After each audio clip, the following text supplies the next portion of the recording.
Confusion वाढतच चाललंय माझं. पुढच्या महिन्यात BA ची फायनल एक्झाम आहे. त्यानंतर काय? तो नुसता डोक्याचा भुगा व्हायला लागलाय.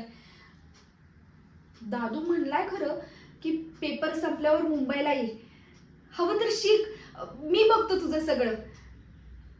मला जायचंय, पण जाऊन करायचं काय हेच ठरलेलं नाहीये माझं.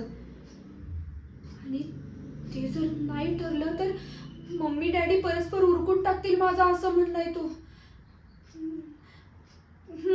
तेच लग्न. ती शेजारची अंजू, तिचा पण बार उडवून टाकला. सोडावं लागलं BA मध्येच. असं माझ्या बाबतीत पण झालं तर? नको नको नको. असलं काय तर ऐकलं ना की दादूचा हेवा वाटतोय.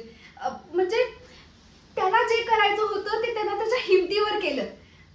आणि मला पण रोज फोन करून हिम्मत देत असते.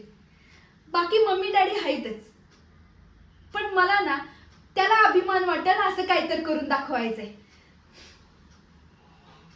अजून 1 महिना आहे, लावेन मी जोर. मग जाईन मुंबईला.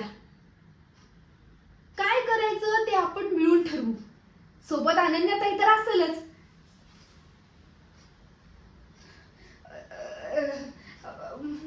नाही नाही नाही, मी काय बोलले नाही. दादूला कळू देऊ नका की मी सांगितलंय म्हणून.